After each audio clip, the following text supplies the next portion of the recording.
All right, my name is Oliver Maruda, and on behalf of Cheers Spirits from the USA, welcome to tonight's very last Bourbon Heritage Month virtual tasting. Tonight's topic is the experimental side of bourbon and what's ahead. Awesome lineup prepared. Hopefully you've got your tasting kits. They've arrived. Apologies if they haven't. Australia Post is doing the rounds again, but hopefully everyone's got it. This tasting will be recorded, and I'll send out the link tomorrow. Hopefully everyone's got their tasting glass as well, some ice or water as your preference. Otherwise, your little sample bottles, have all that ready to go. And yeah, in terms of, I've just kept everyone muted tonight just to get the background noise down. But if there's any questions, just put it into the chat room, and our two wonderful hosts will jump in, or I'll ask it on your behalf. And yeah, we'll aim to sit about 45 minutes to an hour tonight's tasting. Any questions, let us know. Again, thanks on behalf of Cheers Spirits from the USA. Welcome, Andy Sy and Linus Shucksman. Gents, take it on.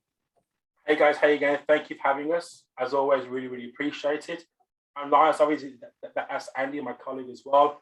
But first about who we are. First, we work for a company called Brown-Forman. Brown-Forman is a family-owned company, always have, always will. We are American whiskey experts. That's what we do. We created a brand called Old Forester Bourbon, which if you came to the session last week, you would have seen, and what we're doing there is pretty amazing. In 1817, we made Old Forester before, during, and after Prohibition. You also have another brand you might have heard of, a little tiny petite brand called Jack Daniels. I don't know if you've heard of this little upstart company in Pittsburgh, Tennessee. And we've also got a bourbon called Woodford Reserve Bourbon, which is most awarded bourbon of all time, and it's a genuine, handcrafted small batch, old style bourbon. And again, we have covered Old Forester, we have covered Woodford Reserve last week. Today we're going to focus on just the experimental side and what's happening, and it's genuinely it's such an exciting marketplace, such an exciting category. And you might have heard last week we spoke about obviously how American whiskey came to the fore in the 1880s in America, and was absolutely killing it and trying new exciting things. But then along came the First World War in 1940 to 1918, and even worse, Prohibition, where for 13 years, from 1920 to 1933, they couldn't produce, consume, or sell alcohol, which absolutely destroyed the American whiskey industry for a while. Then along came the Second World War, which hurt it a little bit more, and then along came vodka. And we always joked that disco killed whiskey, and people wanted a neutral spirit and then just sweet juice flavors as well. And the 70s, 80s, 90s were a really pretty dark time and lean time for American whiskey, but it is back, and it's a really exciting time to have these flavor-forward whiskeys doing really exciting things. So, and like I said, we're going to chat about what we're doing with Jack Daniels and Woodford Reserve in the next 45 minutes. I am going to present a tiny presentation, if I can. Can you all see that screen? We can indeed. Awesome. Before we get into all the exciting and wonderful world of what's happening in American whiskey, we want to have a bit of place setting about what bourbon is. And it does have rules, laws, and regulations brought in the 1960s to define what you must do to be called a bourbon. And there are actually a fair few rules, laws, and regulations, but the three major ones we call the ABCs. It must be made in America. Now, obviously, Louisville, Kentucky is the heart of bourbon making. In fact, I've got a great stat that shows you how big it is in Kentucky. In fact, that there's 4.49 million people live in Kentucky, and there's over 10 million barrels of bourbon aged in Kentucky. So that is the heartland for sure of bourbon making. But you can make bourbon everywhere. In fact, the biggest distillery is called MGP in India. In fact, they've just changed their name today, actually, but the biggest one's in Indiana. But they're making bourbon everywhere. They're making it in Chicago. They're making it in New York. They're making it in San Francisco. I used to joke that if you wanted to, you could make a bourbon in Hawaii just for the sake of it. And guess what? There's now a person making bourbon in Hawaii. So it's truly a national spirit. It must be aged in new charred oak barrels for at least 2 years. And if for less than 4 years, you must put the age statement on the barrel. You'll find nearly all bourbons aged for that 4-year period. At least 51% corn in the mash bill, what we actually use to make the bourbon. So although it's mainly corn, we do use other things. Usually, obviously, this is corn, and the corn brings out that beautiful, sweet, oily buttery, silky sort of mouthfeel to the whiskey. Barley, you always use barley. Add cereal and bread notes. Also, I get a lot of orchard fruit gets carried through that barley. We use rye. Rye is obviously the flavor grain. It's the spice grain. But think thin spices like cinnamon, cardamom, star anise, cloves, even mint. That comes from the rye grain. And then we use wheat. Wheat's not used that much. It's used in some whiskies. Probably Maker's Mark all of those who use it the most. Nice, sweet, confectionery notes. So we've gone through the major rules, laws, and regulations of what makes a bourbon. Bit of a question for you guys is Jack Daniel's a bourbon? Feel free to put your hand in the air. Feel free to put it in the chat room. If anyone guesses yes or no, let me know. You've started with a very dangerous one there, Linus. He really is. I'm always tagging these Facebook posts like, Batman slapping Robin saying, "You fool, it's not a bourbon," or vice versa. To the point where I now have a prepared statement that I now to put on Facebook. I couldn't paste and walk away. So how about we go left hand in the air if it's yes, right if it's no, closed fist. It's a fantastic idea there, Ollie. We're going no or yes? I like it. Or yes? I like it. If I'm completely honest, the last week, I feel like people have been targeting me with this question. It's been around forever. When I first started in bars, 15 years ago, it was a question then, as it is a question now. But that's the whole step with Jack Daniel's as well. The Lincoln County process, and I'm sure when we move into talking about Jack Daniel's a little bit later, this is going to come up as well. But that extra step, or the extra blessing, as they call it at Jack Daniel's, is the one reason that it sets itself aside from bourbon. Everything else is the same procedure. Except that one step. And I think that, a Tennessee whiskey is very proud of that point of difference. Jack Daniel's itself is a Tennessee whiskey in its own category. So the whole idea of it falling under the bourbon category, for me, that's the key difference. It sets it aside from bourbon. But it's great. I mean, any conversation is good conversation, right? If you have someone asking that question and Jack Daniel's continues to come up, great. We want to talk about it. But yeah, sorry, Linus, back to you. No, Andy's absolutely right. You're right. Like Len Motley, who actually ran Jack Daniel's in the 1940s, went to Congress to campaign to not be called a bourbon because it was a pretty bad category back in those dark days after Prohibition, and they declared it a Tennessee whiskey. So just for the actual laws, it's a straight bourbon that's distilled and aged in Tennessee. That's charcoal mellowed after it's distilled and before it goes into barrels. We put ours through 10 feet of sweet maple charcoal, compacted really tight, put it through drop by drop by drop, removes conjugates, esters, those sharp notes. You get a smoother, softer whiskey as a result. So Jack Daniel's, it is a bourbon, but it's actually all the bourbon laws, but it actually is a Tennessee whiskey. So talking about innovation, obviously Jack Daniel's made the same whiskey for the longest time. In fact, it was on allocation until 1984. But then in 1988, we actually bought out Gentleman Jack, bit of a big deal in the 80s. We basically got fully mature Jack Daniel's, and after it was aged for 4.5 years, we put it through another 2 feet of sweet maple charcoal. That made it lighter, softer, sweeter. I call this my summer whiskey, more vanilla, more caramel notes, light and soft, go great dry or cloudy apple juice or apple ties or even soda water. So Gentleman Jack. We also bought out in 1997 a Jack Daniel's single barrel. We put it in one barrel and it wasn't mixed. Higher part of the warehouse, bit more heat, aged for an extra 2 to 3 years, just more woody and complex. And the guys who love their single malt scotches tend to really gravitate towards single malt, so a single barrel. What we have here and what we have in your packs is actually Jack Daniel's Gold 27. And this is a really exciting whiskey.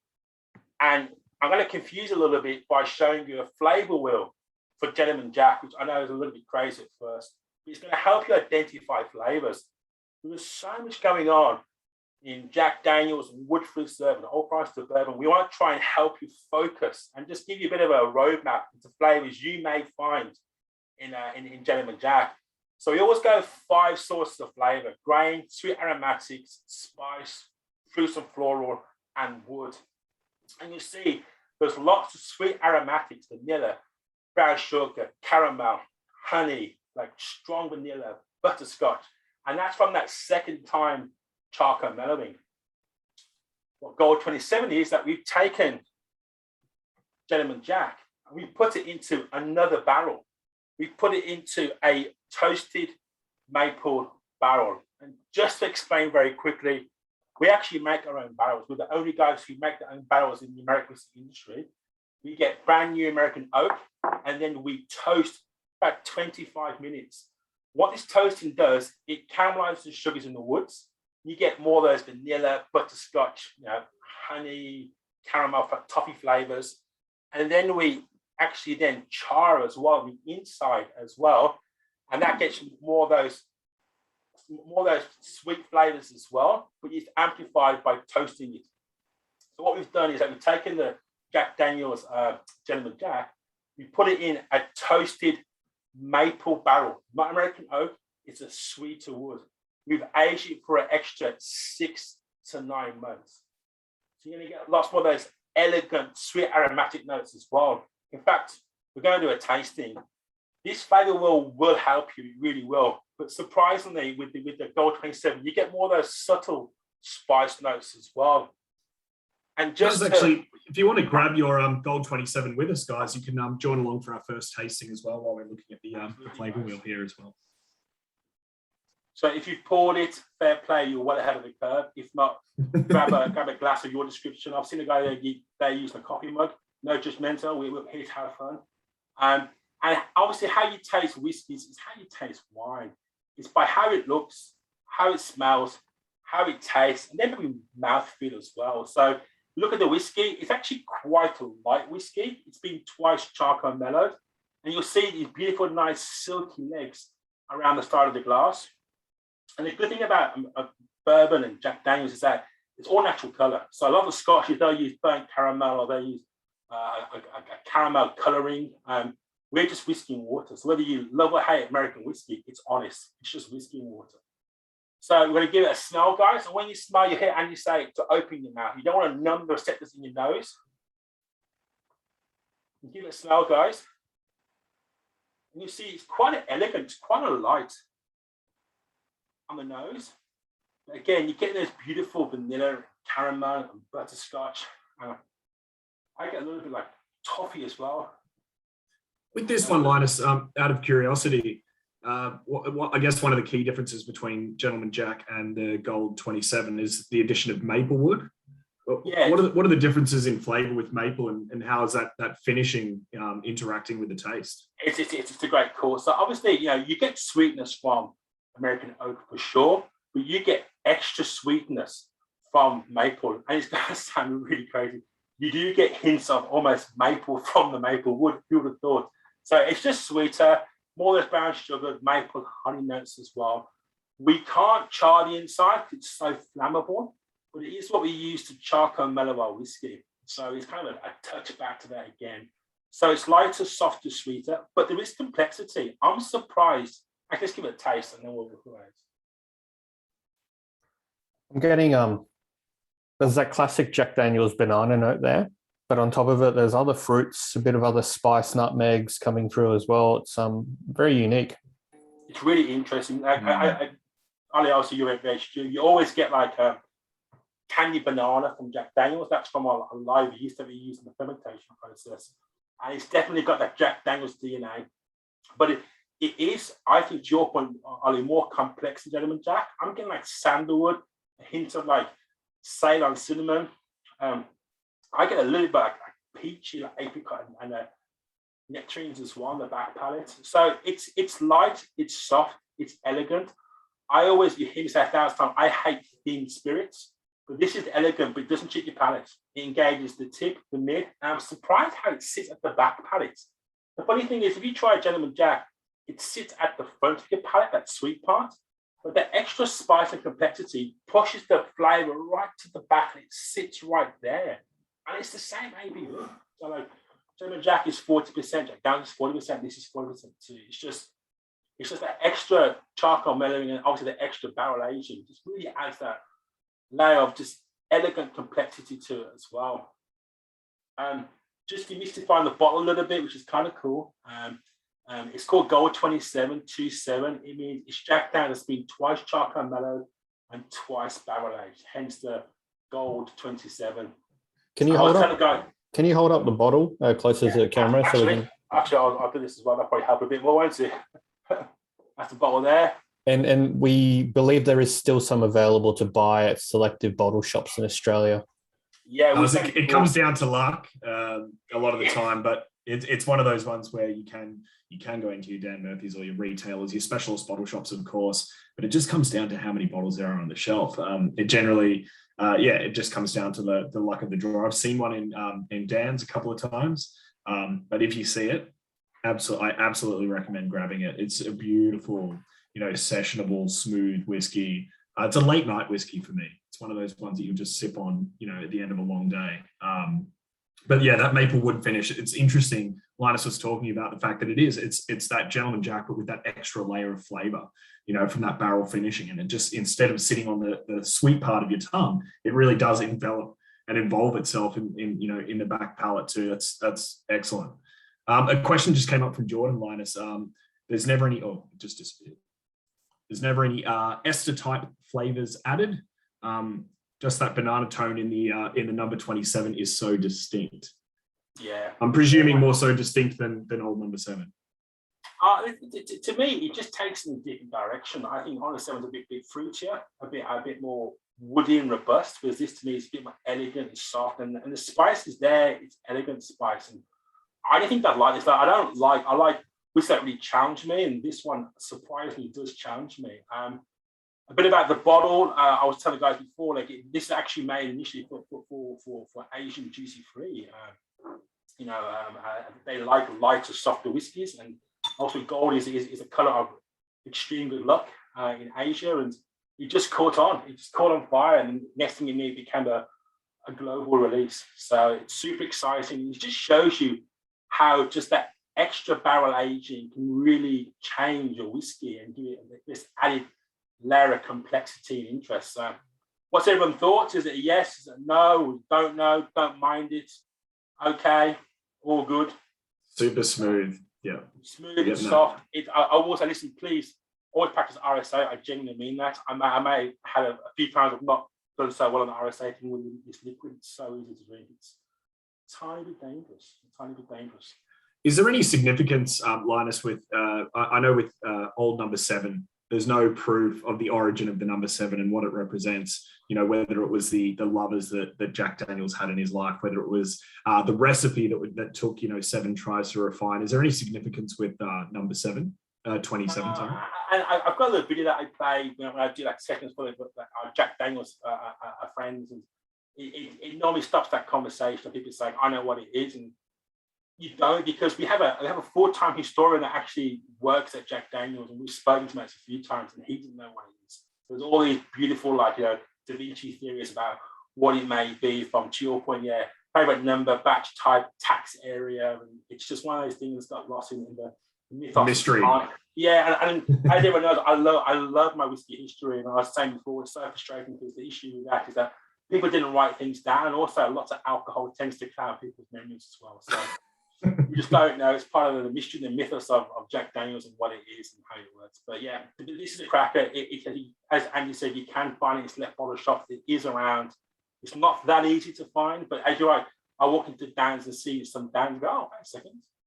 So if it's there, grab it, buy it. I think it's about, Andy, it's about $150 a bottle. Am I just making that up? Yeah, about 140 to 150, generally speaking, in retail. So it's an approachable price. You've missed Father's Day, but it's Christmas soon, so you never know. So we've spoken a little bit, obviously, about barrel aging. And also, I will say that Daniels, with the future is innovation style. We are doing some pretty cool things. I haven't one brand for a long time to doing these new exciting things. You might have seen the Jack Daniels 10-year-old on some of the Jack Daniels Facebook pages and fanatics. It is an American release only, unfortunately, which is kind of a shame, but we've actually produced the least amount of a Jack Daniels 10-year-old. Been aged for 10 years, our first age statement for over 100 years. It will be an annual event, but I think it might cost a little bit of money buying it through other channels. But there's no release date for that in the near future for Australia, which is devastating for myself and Andy, but hopefully we'll get soon. And there may be some new innovation coming next year. Watch this space. So I can't talk about it because I just can't. It's a little red dot to me. See, international, Instagram and Facebook posts I've seen, and then for 2 seconds every time I see it, I think, is that Australia? No, it's not. Yeah, just teaching. Yeah, in the works. All the reviews are amazing as well, so disappointing. Anyway, I'm going to keep moving because I've got had a chatting too much. So we spoke about obviously how prohibition really just destroyed the American whiskey industry. It really, really did. And in 1933, they repealed prohibition. And they tried to put some kind of order and some kind of structure in the American whiskey industry. And they said, okay, there's going to be 4 types of whiskey. There's going to be corn whiskey, bourbon whiskey, at least 51% corn. There's going to be a rye whiskey, at least 51% rye. There's going to be a wheat whiskey, at least 51% wheat in the mash bill. And there's going to be a malt whiskey, at least 51% malt in the mash bill. Those are the 4 categories that are out in 1933. As we know, bourbon managed to survive. Rye didn't do that well. Wheaty whiskey died. And certainly malty whiskey died. So that's kind of a shame, but but with this innovation, this new things, we actually do now have a Woodford Reserve malt. We actually have a Woodford Reserve of bourbon, have a Woodford Reserve rye, have a Woodford Reserve malt. We actually have a Woodford Reserve wheated whiskey as well, which is super exciting. We're the only guys to have one of all 4 official categories. And I will say about the history of this first, just so you know, and I'll talk more about it in a minute. But on my back bar, you'll probably see I've got these things called Masters Collections. So every year, Chris Morris, our Master Distiller, and Liz McCall, the Assistant Master Distiller, they'll just make a one-off expression of Woodford Reserve. About 10,000 bottles globally, they'll make it and it's gone. And we'll try crazy things. We've got permission to fail, which is super exciting. We might age it in a Pinot Noir barrel. We might do a sweet mash, like it's a sandwich process. We might try different grains. We might try different barrel finishes. We might try anything. We might try aging our barrels for longer and then putting in whiskey. We might try different wood in the barrels. And they're always fascinating. They're always exciting. They're always really, really interesting. So in around 2000, Chris Morris, our Master Distiller, had the idea to make a Woodford Reserve single malt. So we actually went 100% barley, Scotch style, put it in a used Woodford barrel, and we aged it for 9 years in our warehouses. And that's what came out. See how it's quite light? That's because it's been aged in a used Woodford Reserve barrel. And we brought it out, the first single. Hey, Linus, can I get you to stop sharing your screen so you become full screen so we can see the bottle? Of course, no problem. Stop sharing. Does that help? Yeah, that's way better. Sorry, guys, my apologies, I'm teasing you. So this is the Woodford Reserve Master Collection. It came out in about 2010. It was the first single malt American whiskey made in Kentucky since before Prohibition, 100% malted barley. And I actually bought a few bottles and I was so excited about it. It was such a novelty in 2010. Yeah, gotcha. This is really cool. So we bought it out. We're excited about it. It actually sold pretty well. But Chris Morris thought it's kind of mono flavor. It's kind of one flavor. It was all like banana bread, banana muffins. And that was it. There wasn't like much depth of flavor and complexities. He said, listen, we love the idea of making a malt. We won't make a single malt again. That was aged for 9 years. We're going to make a Woodford Reserve straight malt. So this is aged for 7 years. Our mash bill is 51% malt, 47% corn, and 2% rye. So kind of cool. So it's still there, but this is more like a pre-prohibition traditional style straight malt whiskey. So guys, let's give it a try. Let's stop talking about it. Let's get into it. Curious to see a 2% rye addition, Linus. The science behind that must have been very interesting. I guess that's when you've got someone like Chris Morris's, nose and palate. A 2% can make all the difference, especially when with something as spicy as rye. That's what I was getting. So sample 2, we're going to give it a pour into our glass. The Woodford Reserve straight malt. Let's give it. Actually, I might go back to share my screen just for a second, just to help you a little bit with the flavor wheel. It's kind of funny. We were chatting before about this, weren't we? How I don't personally agree with the flavor wheel, but it's saying that, you know, with the grain, lots of the grain, the saying fresh malt, toasted malt, a fair bit of those, a little bit of the spicy notes. But me personally, I get heaps of fruit. Me personally, I get heaps of fruit. I get lots of like same for like space side, apples and pears. But it tastes nice. Yeah, I think it's a very good point, Nicole. Moving on from something as smooth as the number 27 into this whiskey, it's definitely going to pack a more of a punch flavor wise. Is there much difference in the ABV there, Linus, over the 27? So it is a punchy ABV. Whereas the Gold 27 was a 40% ABV. This is a 45.2% ABV. So a lot of punch, and that's get that malt, a little bit of backbone as well. But saying that, ABVs don't always tell the story, as you know. Sometimes a high ABV will dip below it. But I think after coming up that really soft, smooth, elegant, like honey Gold 27, we're into the Woodford Reserve malt. But I do get that tiny bit of rye just on the back palate. It's just there, like a hint of mint, just sort of singing to you, saying, "Hello, I'm here." But again, just depth of flavors there. So yes, cereal notes. Yes, a little bit of wood notes. Yes, a little bit of spice coming through. I personally get a lot more. I get apples and pears. You never see pears on this, but that's okay. What's everyone's thoughts on the malt after trying the Gold 27? Okay, all right. Cereal and milk in a glass. So sorry? Cereal and milk in a glass was one of the comments. Is that what someone said? I like that. Yeah. Is everyone getting the fruit nuts, or is it just me by myself? Probably just me. Probably just a party of one. That's just showing how it's the same process as Woodford Reserve. It's the same mash. It's the same yeast, the same pot stills. It's the same fermentation tank. We've just changed that grain around. You've got a whole lot of malt, a fair bit of corn, and a little tiny bit of rye. And the flavors are all there. So again, a really exciting, a really interesting note that we're doing, and I can't wait to get the malt back in. Like I said, we did have the malt. It did come out just before COVID, and quite promptly sold out. And along came COVID, and we had to sort of cool our jets and wait out COVID, and it'll be back in stock next year.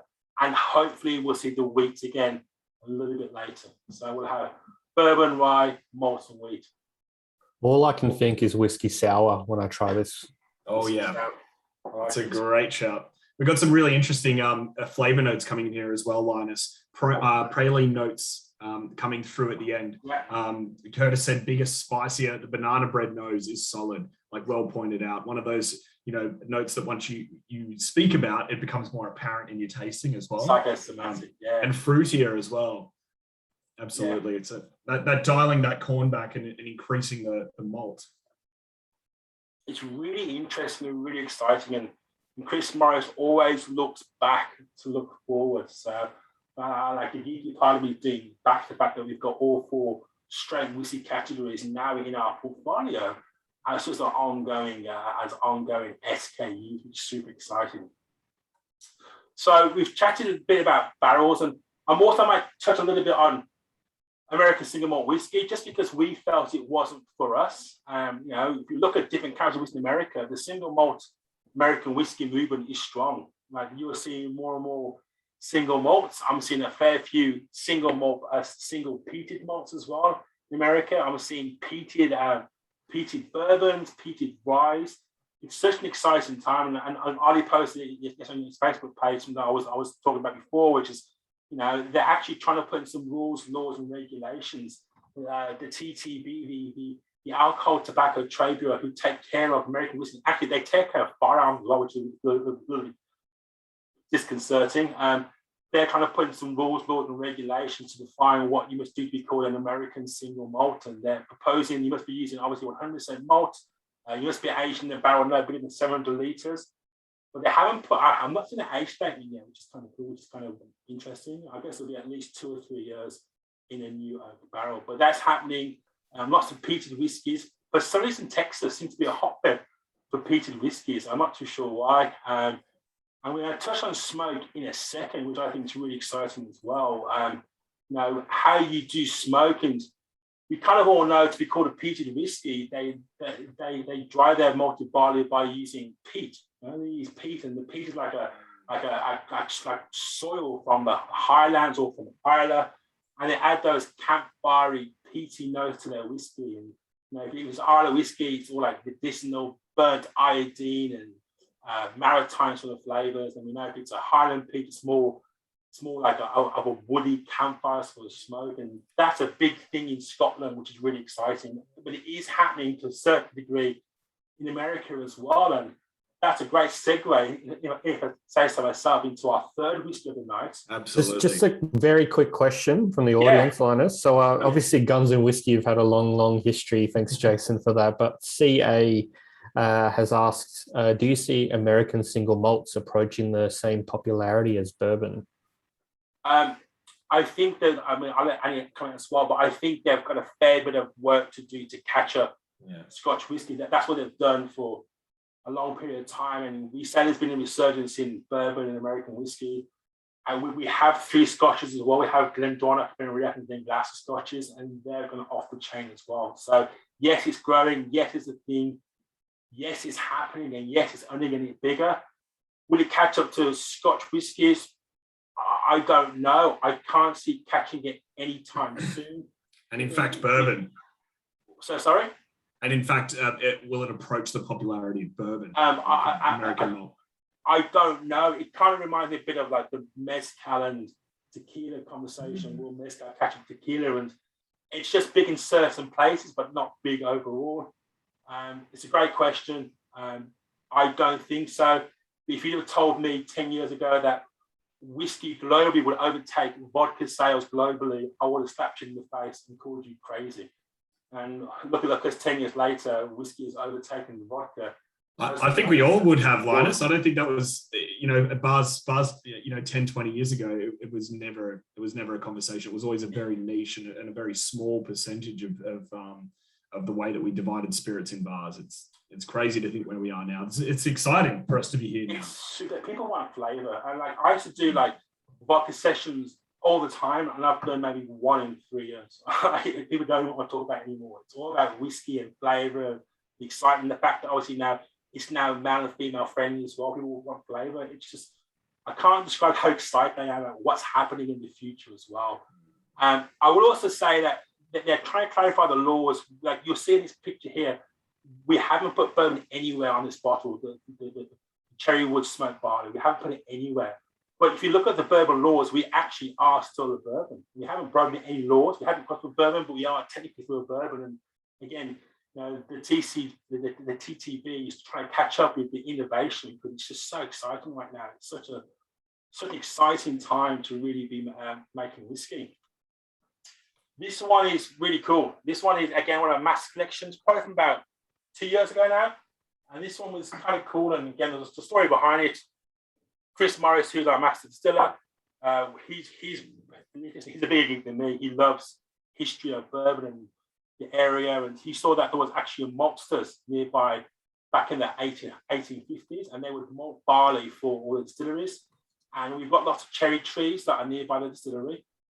He said, hey, let's dry out the malted barley using cherrywood. So rather than using the soil that they use in Scotland, we're going to use the local trees, the cherry trees. So we actually smoked and dried the barley for this using cherry trees, hence the cherry smoked barley. So we changed our mash bill. We had to, because we wanted to really amplify that smoked malted barley flavor from using cherrywood. This is 70% corn to 30% cherrywood smoked barley, which is super cool. Again, it's a one-off. You see it in the shop and buy it. We made 10,000 bottles. I think about 150 bottles came to Australia, and it just goes. So it's kind of a unicorn whiskey, but a really interesting whiskey, a little bit out there whiskey. Linus, a quick question has come through from Jason. Does the requirement to use virgin oak limit innovation, or are you allowed to do enough with finishing casks, or is that also a limitation? Well, it's a really good question. So You can affect the virgin cask by a few things. You can affect it by how heavily you char, by how heavily you toast, or if you toast at all, or you can affect it by how heavily you actually char it as well. So us having our own cooperage, the fact that we can do that is a really big game changer. We always say it has to be oak, and 9% of the guys tend to use American oak, and that tends to come from Montana. But some guys use different oak. You can use French oak. So that's to say. Some guys do use French oak, which is a denser and has a bit more of a dry flavour to it as well. So you could use different types of oak. It will just cost you more to get the oak into the country and to get those built for you as well. The finishing question is Jace, is a great question, man. You walked into a political minefield here, and hey, who knows? The thing is, a lot of guys are doing lots of barrel finishes, and it is still classed as a bourbon. Now, the TTB might actually step in and say, you can't do that. We don't know, but look at Scotch. Scotch has been doing that for years and years and years and years, and they're still called Scotch. So I think the finishing thing, you're going to see a whole lot more finishing. Then another question is, how long are you finishing it for? You finish for 6 months, 2 months, 1 year, 3 years, 4 years. So that can really change it as well. So it's up to you about how innovative you want to be and how much out there you want to be. But it's certainly a factor. But it's up to the guy, people making it, and how far you want to take it. So it answers yes and no a little bit, but I think you kind of get around it depending on how innovative you want to be. Linus, what is Cherrywood for those who don't actually play around? And this is going to sound very obvious. It's trees that grow cherries. I hate to sound awfully obvious, but it's just cherry trees. So it's the trees that grow cherries, and there's heaps of them in the area. It's quite it's in that we can replant and grow in quite a quick period of time. So it's not a resource we're going to take anytime soon. But yeah, it's trees that grow cherries. I wish I could call it answer, but that's just the. And just to clarify, you're not using cherrywood in the barrels. If you're using cherrywood to smoke the barley, exactly. Then do your process and then bottle it as mature it in the cask as normal. Exactly right. So we're still using that new white American oak made from Montana. We're just like when you mulch it. I don't want to get too geeky because I can, and getting geeky. But obviously, you have to malt the barley, and what you do is that you submerge it for a period of time. You take it out of the water, let it dry and kind of sprout, so you think it's going to become an actual grain. And then you've got to stop that process by heating it up, by using a smoke just to dry that barley out. And we're using cherry wood like a bonfire, just to dry that malt out, and just to stop that process, so we can use the enzymes in the fermentation process. Very geeky. I don't want to get too geeky, but I can't myself sometimes. So we're just using that wood to dry the malt, basically. And it is imparted flavors from the cherry wood into the actual grains. And then we then use those grains to make Woodford Reserve. I think with this particular whiskey, of all the Masters collection, this one really does fascinate me. I'm so glad we're actually tasting it together. There's something that I notice immediately on the nose as a point of difference. And that is, I think, something to do with either the fact that there is no rye, and you're seeing 70% corn up against 30% malted barley. What I get on the nose is toasted marshmallows and Turkish delight. Yeah. And I don't know how else to describe those. And when it does actually, when I do take that first sip, those notes just go straight out down the sides of my tongue, and I start to really get that marshmallow, that confectionery sweetness from this. But there's also this little bit of a chili burn. And Linus and I were speaking about this before. There's no sort of chili element to it, but when you do actually smoke that cherry wood, there's an element of that fire, that burn, that toast that comes through as almost a chili.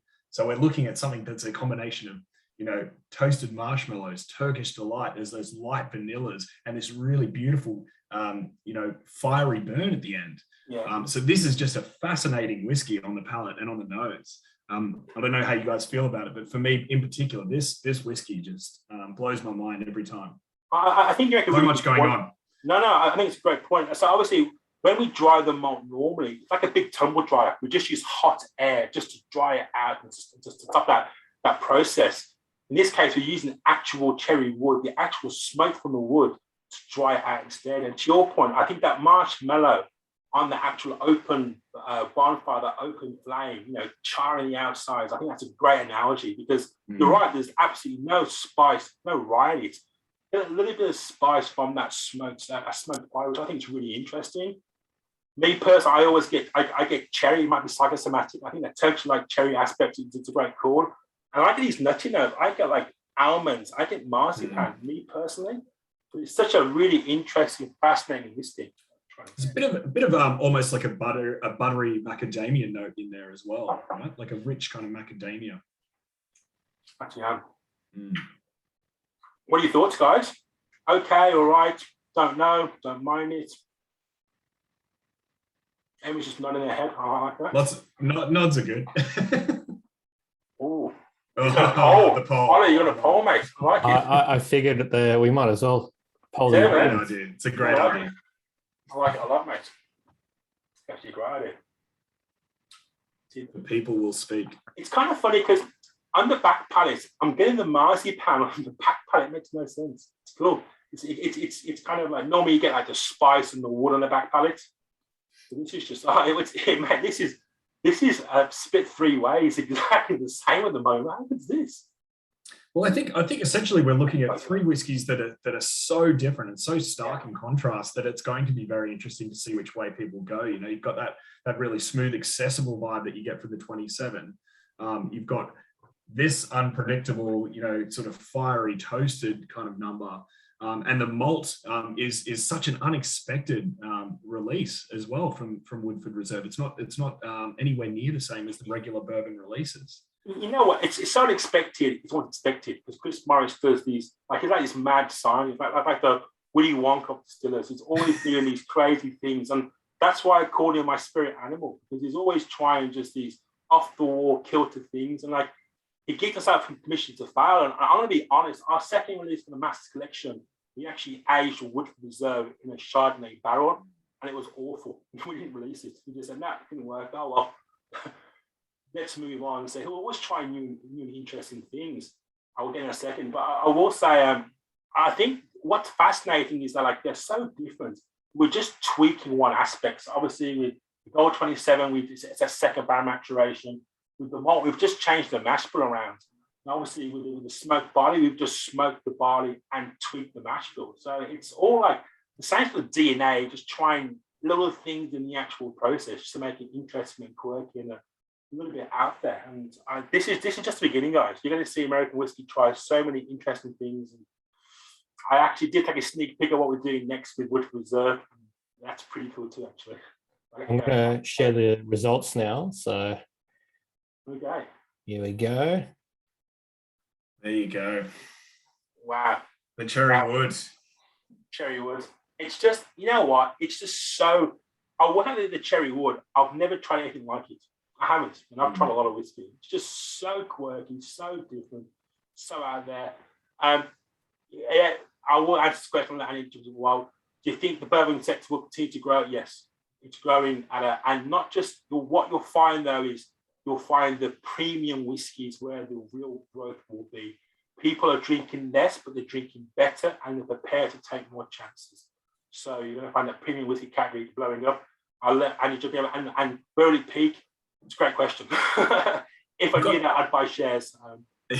I've got another quick question for you, Linus, as well. And I find that this one has been really coming up a lot recently. Do you think that age statements are really going to be dominating, our consumers' choices moving forward, especially in the bourbon world? Well, the thing with bourbon, it's fascinating. The Scotch guys, they use used barrels. In fact, you'll find 2/3 of all Scotch is aged in ex-Jack barrels. You're welcome. And how you compare it to a tea bag. So compare bourbon to hot water and a brand new tea bag, and taking that same tea bag and putting it in hot water again. With the hot water, the first time, it can get tannicky and staid and bitter really quickly. Whereas in the second hot water, it can stay there for much longer. And imagine that second one as much as hot water as warm water. Because in Scotland, I love Scotland. It's my spiritual home place. Bloody cold there. You get like your 2 or 3 half decent days. All the Scots put in their sunscreen and their hats. I know I've got Scotch blood in me. Yeah, it takes a long time to age. In America, those hot, balmy summers, brand new barrels. Believe it or not, there's we think 7 years is just perfect for Woodford Reserve. We think we could go past it, it gets bitter and tannicky. Saying that, we have got some older stock that we put in cooler warehouses so it can age for a little bit longer. Our latest, I will show you to tease you, our latest Masters collection, we changed the bottle and we actually put in some 17-year-old whiskey and did it into anybody. That's how relevant we thought it was. It's not on the label, it's not on the bottle at all. So there's 17-year-old whiskey in there that we actually put in a really cool place. We blend it in. We don't care about age, we care about flavour. Will age statements be a thing? I think it will be a thing by some people, but I don't think it's the same sort of. It's not as important to Americans as to Scotch. Scotch is really important. American, it's indicative. It's not the end all and be all. I had a great tasting with the guy who owns Maker's Mark. He's forgotten. He's a wonderful guy, and he brought out some 9-year-old Maker's Mark, and it was terrible. He goes, "That's why we only go 6 years." It's a great guy. So he was just showing that you can go too long. So age stamps will be a thing. I don't think it'll be as big as it is with Scotch. I think flavour and innovation and taste is more important. That's what I think of it personally. Really interesting questions come through from Emily. Sorry, Ollie. No, you've got it already. Go for it. You're like the test, like the person who's the quickest. I'm winning right now. Well, to be honest with you, this is one of my favourite questions. And I used to work at Webster's in Newtown, and we were all about Woodford and what beers do we pair? And we were always rotating our taps, whether it was local, whether it was imperial barrel aged stouts, fruity neepers. We were all about how are we pairing bourbons with these. So I love that you've asked that question. When it comes to Woodford in particular, you've got one of two options. You can either pair with the flavor notes, so you can go for something that's on the porter side, on the coffee notes, on the chocolate notes, something like a stout. And that's going to go along with the notes that are already in Woodford, those caramels, vanillas, to pair. But something that we discovered, the more Boilermakers that we queued up, and it was such a pain to have to go through so many pairings. But what we noticed was that actually going. Oh my God, you poor person. It was so hard.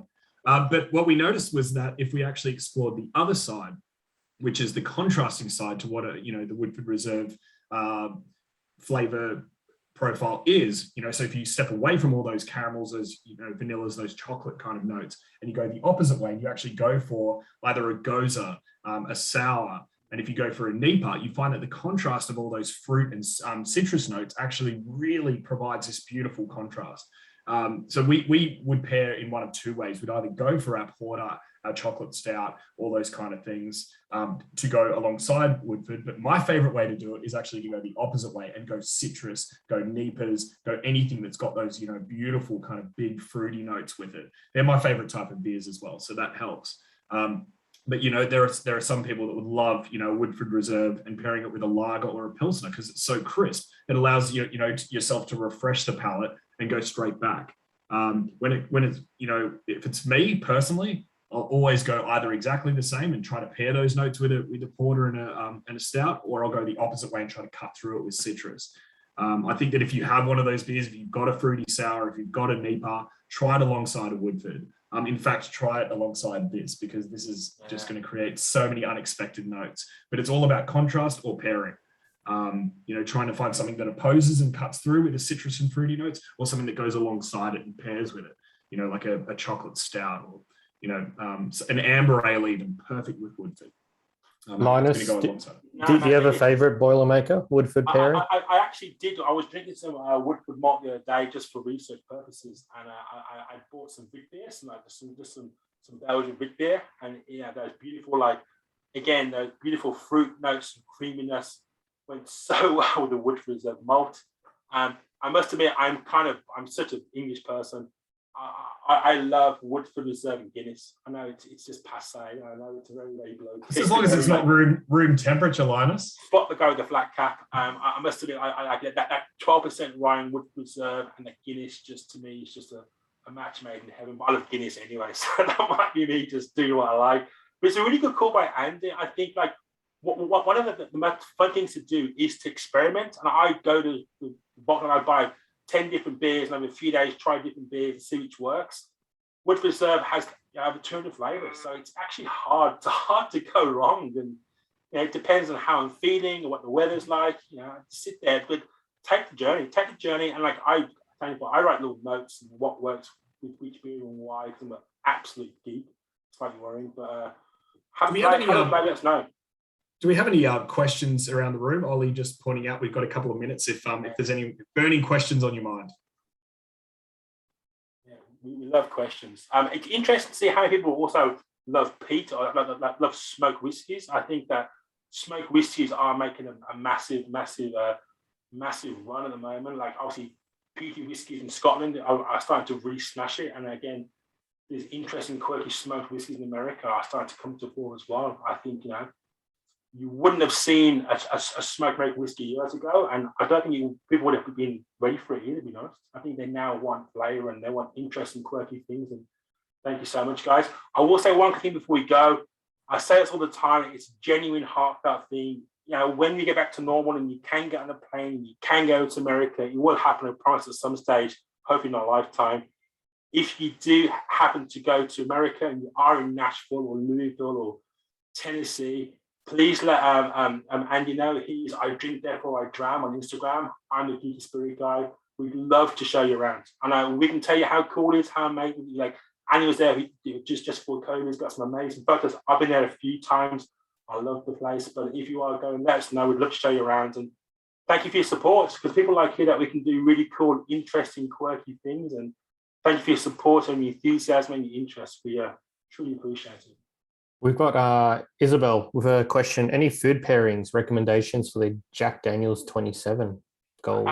I'll say what I think, and he's an absolute foodie, man, so I might let him jump in as well. But listen, Asian food, light Asian food, light noodles, nothing too greasy, and just light pork and chicken dishes. It goes so well with, so well with. So that's my personal pick. And also desserts, vanilla caramel desserts like toffee cakes, that sort of thing. It goes so well as well. Andy, what are your thoughts, fella? Yeah, same as you. I'd keep it light, or I'd go the opposite way and have it with a roast or a brisket. Oh, look at you. Awesome. Rebel, yeah. I like it. It's fantastic. Jack Daniel's just belongs with brisket, with roasts, with sort of not so much meat heavy dishes, but those smoky flavors. I really love Jack Daniel's. Just is at home with that sort of that brisket and that roast scenario for me. Whether it's pork, lamb, beef, it's all great. And Linus made a great point. Light Asian food, lighter in flavors, allows you to keep those subtle notes from Jack number 27, which is lighter in nature. Amazing. Yeah. Awesome. Well, if there's no other questions, we might call it time. On behalf of Cheers Spirits from the USA, big thank you to Brown Foreman's Andy and Linus tonight for walking us through three amazing whiskies and bourbon, and what's coming up, looking ahead. Please, if you tag us on the socials, American Spirits in Oz. Any questions directly to any of the whiskies tonight, give Andy a hit up on Instagram. What is it, Andy? It's I Drink Therefore I Jam, and then Linus is Geeky Spirits guy. And then please, if you've enjoyed your kits, let us know, and hopefully we'll see you next year's Heritage Bourbon Month. It's been an absolute pleasure with these last few tastings that we've been running, gentlemen. Thank you so much for your time, our wonderful audience. Great to see you all. Give us a quick wave, and we'll see you at the next one. Thanks for joining us, guys. Thanks so much for chiming in, and thanks, Ollie. Yeah, thanks for the technical. Appreciate it. Host for the most.